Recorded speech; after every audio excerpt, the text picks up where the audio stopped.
story sums already you have learned in the previous chapters, all the chapters. So in the story sums concept are same, that you have to write the statement also according to the question, and then we will find the sums, right? So let's start first number. If one cake cost rupees 200, then how much does 3/4 part of the cake cost? See, again I am reading the question. If one cake cost, means cost of one cake is given, which is rupees 200, then how much does 3/4 part of cake, means we have to find the cost of 3/4 part of the cake. So in this we will do cross multiplication. See how. Answer is,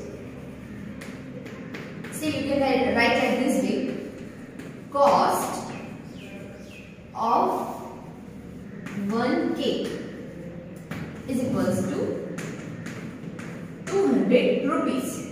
So cost of 3/4 part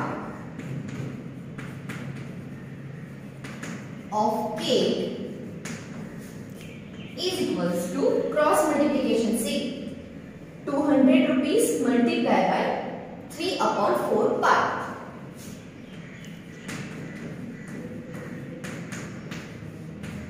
Like this. So here what you can do, see, 200 and 3, this both the numbers are in the place of numerator. You can able to see here there is no any digit, so we can write 1 downside the 200. So this 200 multiply 3/4. So what we can do, we can divide this 200 with the help of 4, like this. See, if you don't know how to do directly, so you can do like this.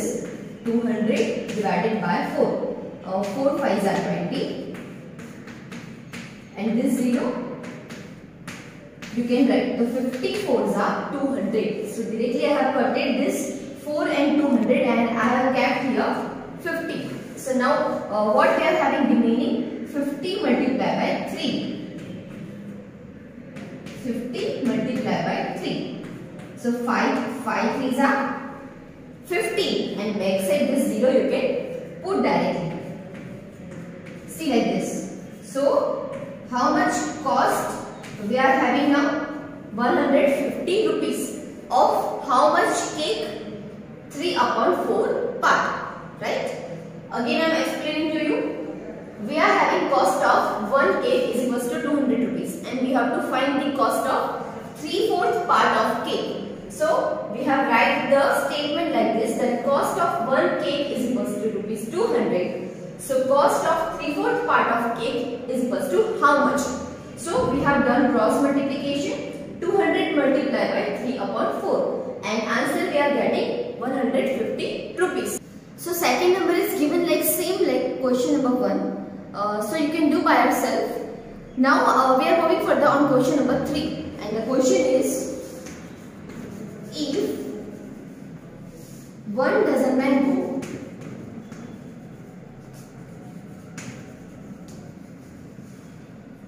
cost rupees 120, then how much does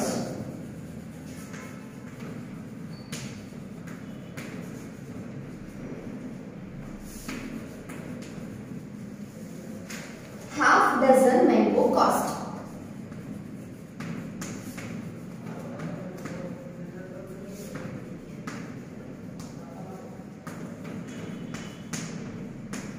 See, this question is very different. Firstly, you should understand what is the meaning of 1 dozen, right? Again, I am repeating the question. If 1 dozen mango cost rupees 120, then how much does half dozen mango cost? So first of all, you should know about this word, that is 1 dozen. So in 1 dozen, again I am repeating, in 1 dozen, how much quantity will come, right? So in 1 dozen, we can consider as 12.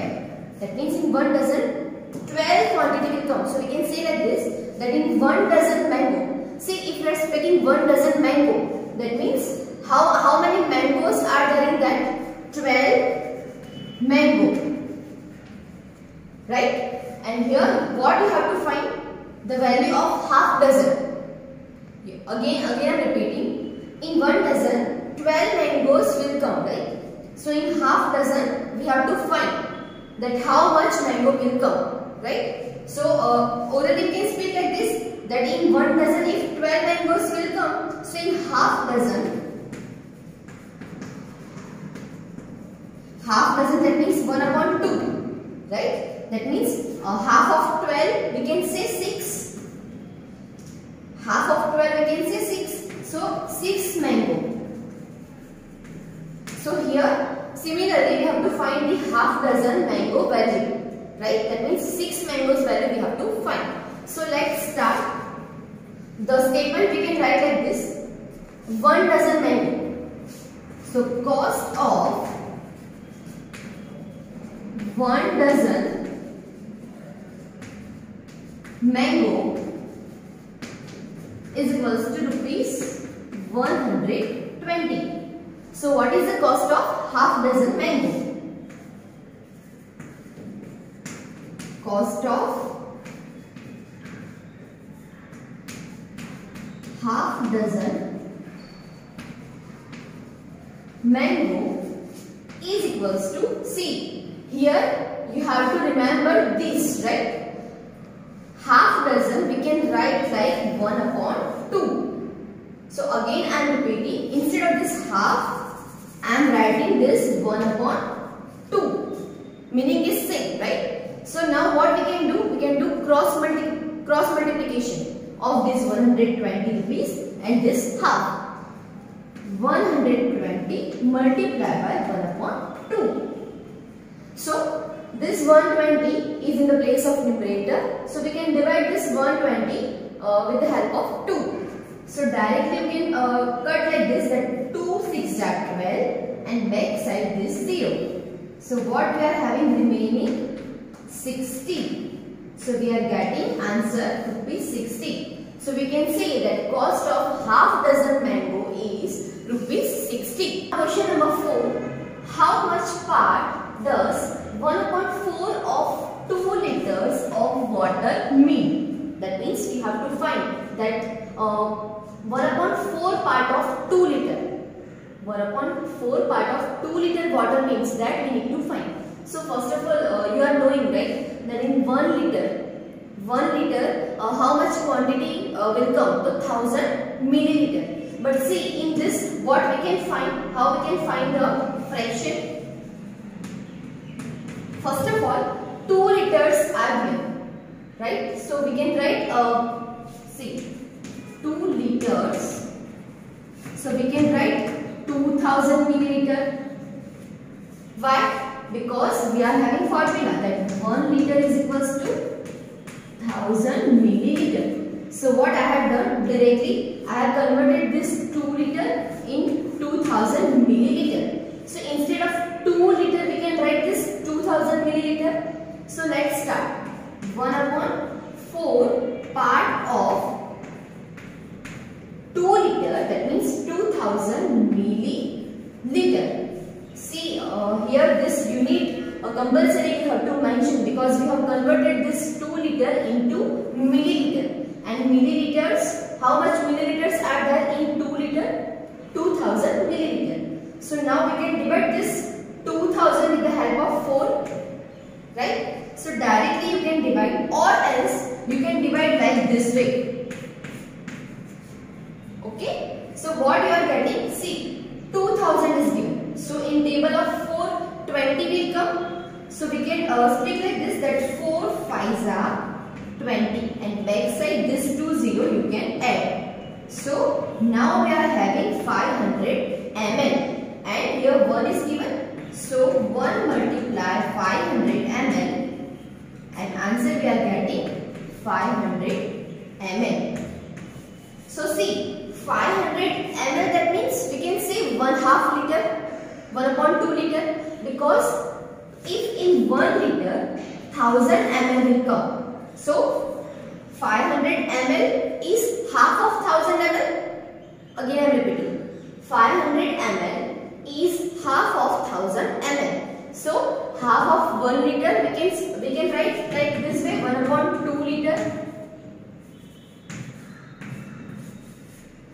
जैसे 500,000 के half 500 ml होते हैं, right? वैसे 1 litre के half कितने होते हैं? 1/2 litre. So answer we are getting 1/2 liter. So we can see speak like this, that 1/4 of 2 liter water means 1/2 liter, right? This is our answer. So in this video you have learned about the story sums and about the different kind of topic, that how we can convert the fraction and what does the mean of part, right? So I hope that all you have understood this video very well. Thank you. Have a nice day.